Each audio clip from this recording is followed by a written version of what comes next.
Thank you so much, Dave. I've loved this sermon series that we've just done, looking at big questions and deep answers, what theologians have to tell us about some of these really tricky things that we all ask ourselves. And I want you to think really carefully about who you're going to invite to church next week for Dave's first sermon series. It's 4 weeks in a row. It's a fascinating topic. I've read a lot of the drafts of his sermons. There's great jokes in there, great cultural references, really interesting scriptural insights. I'm going to invite somebody in my neighborhood who I haven't invited to Covenant before. He's a medical student here at Huntsville Hospital doing his residency. He's engaged to a very educated architect downtown. And I think that Dave has a very cool voice here in Huntsville to talk to people who maybe aren't in church right now, or maybe were in church but they've got questions. And I think Dave's voice is going to be very powerful in our city. So I invite you to be thinking this week, who do you want to invite?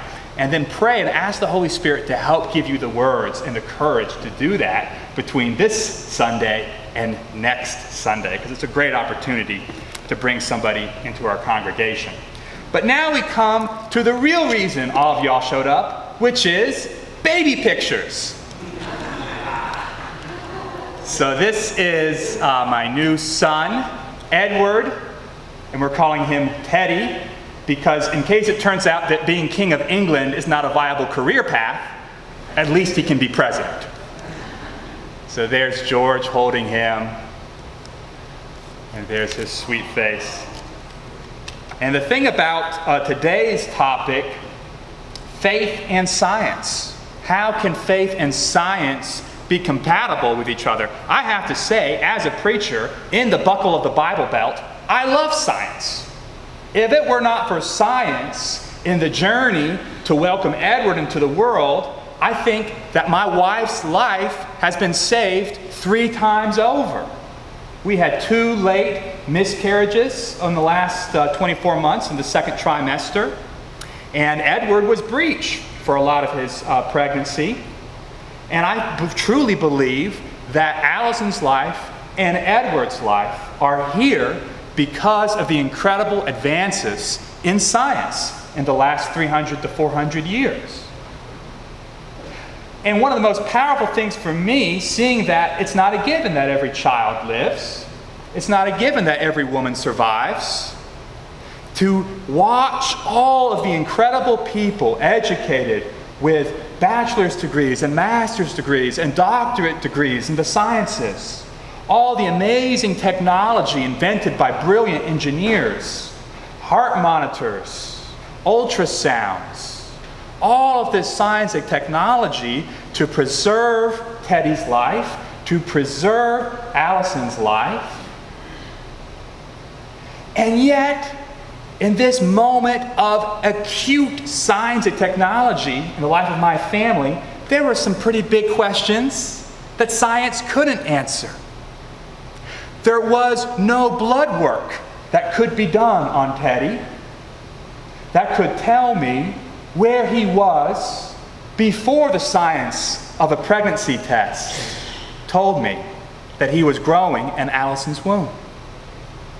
No test to tell me where Teddy as a person came from. To answer the question whether or not God knew Teddy's name before I knew Teddy's name. There's no lab work that could be performed to tell me what the purpose of Teddy's life is.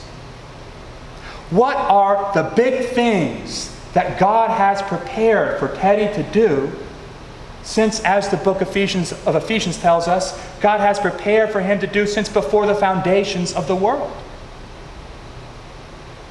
There is no lab work that can tell me, no monitor hooked up to his heart or his brain or his body, about what Teddy's eternal destination is. His life has been spared through science, but it cannot be prolonged indefinitely. One day, I will take my last breath. One day, Teddy will take his last breath. What happens after that? And no one wearing a white coat could tell me this week the answer to that question. But I have very strong beliefs about the answers to those questions. I have faith in the answers to those questions. Faith that I didn't come up with on my own, but faith that comes out of the words of the Bible and that has been taught to me over my life by the church. Faith that before the foundations of the world, God chose Teddy to be a royal prince in his eternal heavenly court. Knowing every sin that Teddy will commit in his life, and having already worked out a solution for Teddy's salvation through Jesus Christ dying for Teddy on the cross 2,000 years ago. That's my deep belief. But how do we put these two things in dialogue with one another?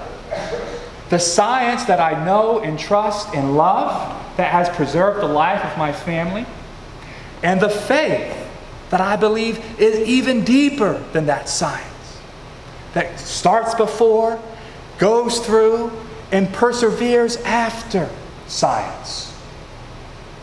It's a long-standing conversation that's very pronounced, I think, today in our culture, but is by no means new. You may not realize it, but there are a lot of science textbooks in the Bible. It's what we call wisdom literature. The Latin word science just means knowledge. And we have an entire genre in the Bible called the books of wisdom. They're not necessarily meant to talk about miracles or the history of God's people, like perhaps the books of Genesis, Exodus, Leviticus, and Numbers. Instead, it's meant to be ancient science, telling us how the world works through the powers of observation.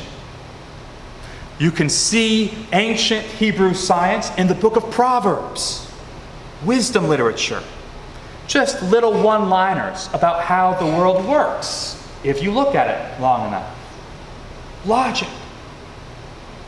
Another wonderful book of wisdom is the book of Job. And the book of Job is basically a dialogue between faith and science, between belief and knowledge. Job is a good guy to whom bad stuff happens. And so he asked the question that we started this sermon series. Why? Why do bad things happen to good people? Well, God doesn't answer him immediately. Instead, the people who come to answer his question are three scientists.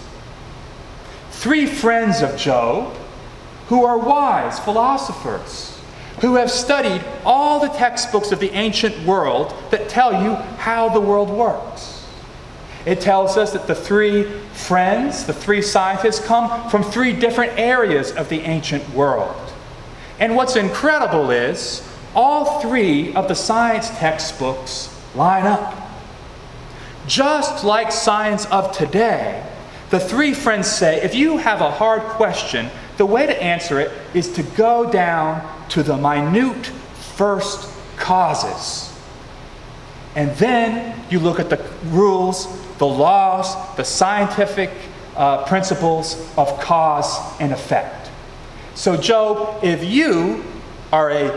something bad has happened to you, you must have been bad.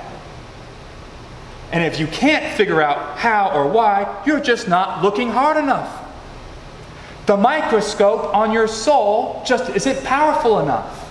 If you could increase the magnification, if you could be more honest with your lab work results on your spirit, then you would see that you are bad, and that's why something bad has happened to you. It's what we call karma today. What goes around comes around. You get out what you put in. Barnes & Noble is full of wisdom literature, self-help books, business manuals, and even science textbooks that will tell you exactly the same thing. But then a fourth scientist, unknown until about 37 chapters later, comes onto the scene. And he has a different textbook to read to Job. This is what the scientist Elihu tells Job. He says to him, "Listen to this, Job. Stop and consider God's wonders. Do you know how God controls the clouds and makes his lightning flash? Do you know how the clouds hang poised, those wonders of him who is perfect in knowledge? You who swelter in your clothes when the land lies hushed under the south wind, can you join him in spreading out the skies, hard as a mirror of cast bronze? Tell us what we should say to him. We cannot draw up our case because of our darkness. Should he be told that I want to speak? Would any man ask to be swallowed up? Now no one can look at the sun, bright as it is in the skies, after the wind has swept them clean. Out of the north he comes in golden splendor. God comes in awesome majesty. The Almighty is beyond our reach and exalted in power. In his justice and great righteousness, he does not oppress. Therefore, men, revere him. For does he not have regard for all the wise in heart?" This is the word of the Lord. Thanks be to God. Elihu brings something totally different to the equation. He breaks the cycle of what goes around comes around, and instead says, Job, your question does not get at the answer. That God, that knowledge, the deep purposes of this world go far beyond what you can understand through the inductive process of the scientific method. That these wonders are too glorious for you to comprehend. And that if God is real, then his knowledge alone is perfect. In the Latin version of this text that was written by St. Jerome over 1,000 years ago, it says that God's science is perfect. That all things are known to God. Both what the heart monitor can tell us on the screen and what the soul monitor can tell us in heaven. But this points to a more ancient understanding of what knowledge is.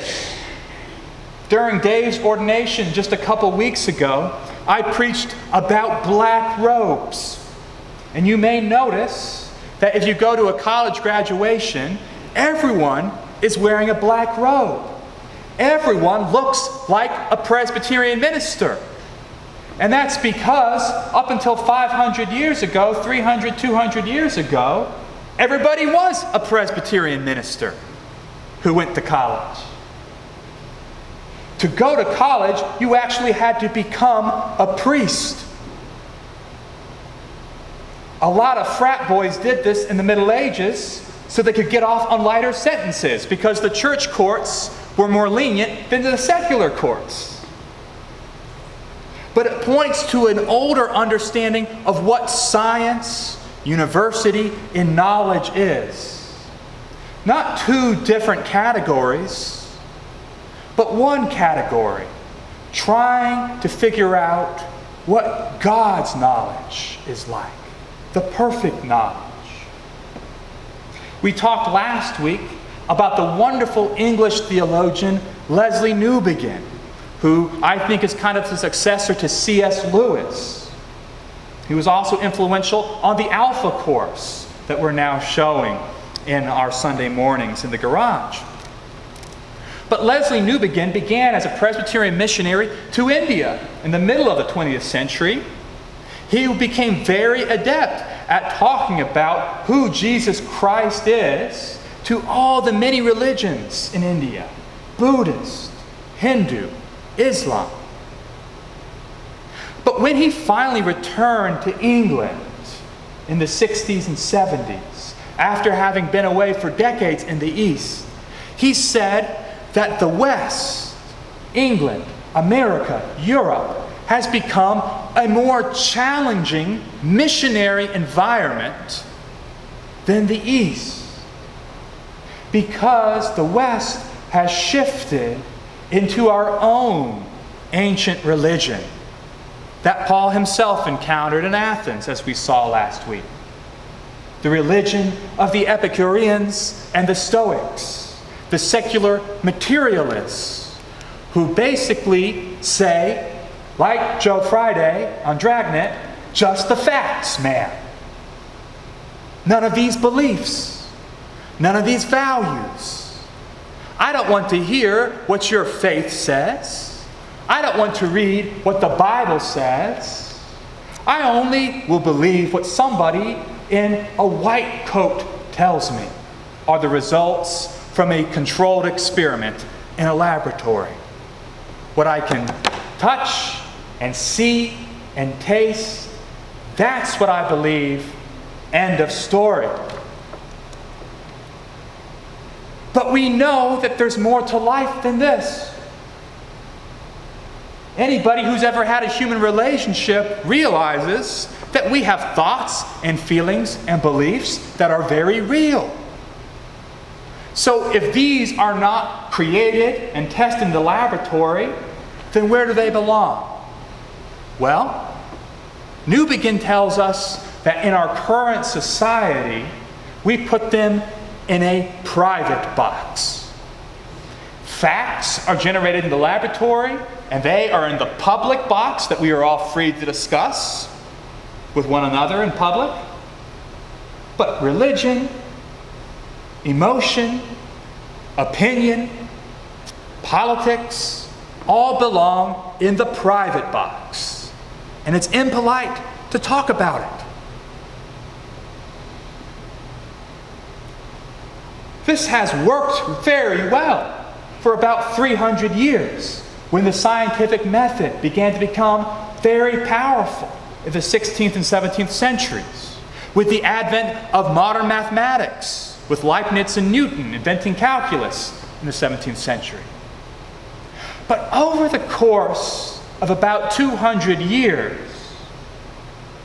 by the time you get to the late 19th century, the late 1800s, you begin to see cracks in this ancient system.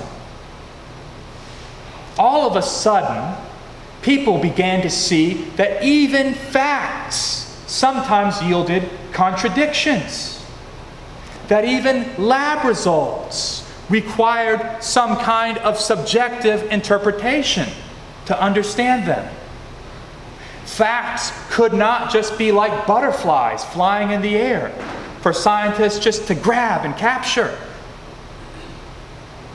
This became very troubling for scientists who staked their lives on the fact, on the idea, on the worldview that the public world of facts should be able to stand totally on its own without any input from the private world of belief.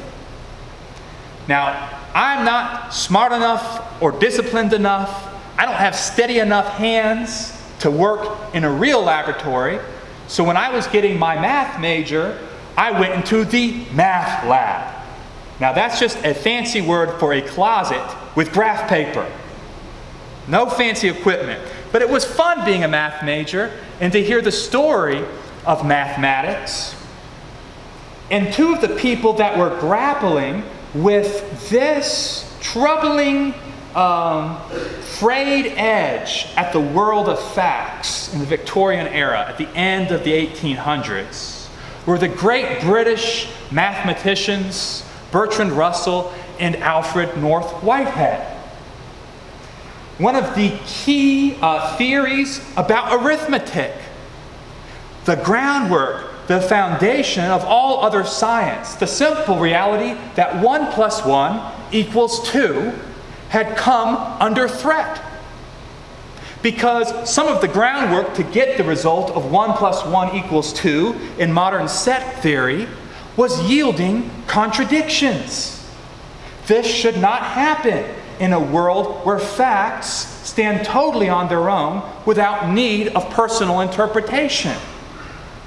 So Russell and Whitehead thought about this, and they kind of came to the same conclusion as Job's 3 friends. If we can just go into the math lab and burn through a ton of graph paper and trace 1 + 1 = 2 to its most minute, simplest, tiniest causes, the babiest of baby steps, and then write it down, not in the subjective, open to interpretation, squishy, mamby-pamby language of English. Instead, convert it to pure hieroglyphics, complete abstract symbols. Then we can make sure that facts stand totally on their own, unassailable by beliefs, without contradiction. And so they proceeded to make 1 + 1 = 2 very simple. Look how simple that looks up there. 750 pages later of this gobbledygook, you can see I've highlighted in red their conclusion. Therefore, 1 + 1 = 2. They then have the footnote that this conclusion is sometimes useful. It was a brilliant achievement. At least it was for 2 decades. Until that terrible devil's advocate, Elihu, shows up in the picture. Not the 4th scientist from Job, but 2 scientists from the continent, Kurt Gödel and Alfred Tarski, who 20 years later come up with flaws in Whitehead and Russell's beautiful 1,000-page lie. The first is Kurt Gödel's theorems of incompleteness, that if your logic proves something, it can't prove everything, not even your logic's own completeness. And Tarski's related corollary, that no system of logic can prove its own truth, but that every system of logic requires something outside of itself to validate its own truth. These 2 observations tragically showed that Russell and Whitehead's heroic effort did nothing but prove its own falsehood. Sadly, all that Russell and Whitehead's three-volume work did was create a very obscure language spoken by a very strange group of people today called computers. They created essentially computer code in their 3-volume work. But the beauty of what Gödel and Tarski show us is like what Elihu tells Job. The truth of your system of logic and karma is not the full picture. At the bottom of your facts is faith. So we look at a much more complex view of the world in our next slide. Oh. That's the expression that all of y'all have on your faces right now after I mentioned Kurt Gödel. But the big takeaway from this is that our whole worldview is flawed. That the assumption that I walk around with, that probably the 5 people that these Bibles represent on our altar who have not yet accepted Christ, but will accept Christ in our church, this is probably their basic assumption of the world. The assumption that facts are a fundamentally different type of knowledge than belief is wrong. At the very bottom of facts is faith. Every mathematician who steps into the lab has to start their lab work with the way we start this service in the Apostles' Creed, with the words, I believe.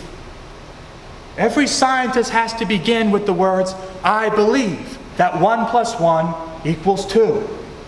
I can't prove it, I just believe it. I take it on faith that 1 + 1 = 2, and then I move on to the cool stuff in the lab. There is fundamental faith that grounds all of our facts. And in the same way, there are fundamental facts that ground all of our faith. As I talked about last week, and why we should share our faith when there are many religions, it's because we believe that our faith is not just about our beliefs, it's about the facts of what God has actually done that is not up for debate. And at the heart of our faith is the fact of Jesus' resurrection. That against all the laws of what science would tell us, after Jesus took his last breath, by the glory and majesty of the one who hung the clouds, Jesus took another breath. That he rose from the grave, and that because of this, we can ground our faith in the deep fact of God's saving power for each of us. There is no human knowing apart from human believing. Just the facts is not possible. And so, I want you to think about what I communicated last week. We can't share Christ, the one who has hung the clouds, the one who lives in inapproachable light, the one who is totally other than us, who gives our logic truth outside itself. We can't share Christ. But Christ can share you. The people who will be coming to our Alpha class, the people who I want you to invite to hear Dave's sermons next week and in the coming weeks, their deep first question will probably not be, talk to me about Kurt Gödel. Talk to me about Russell and Whitehead. Their first question will just be to walk into a room and do a sniff test. To ask themselves the gut level question, is everyone in this room totally nuts?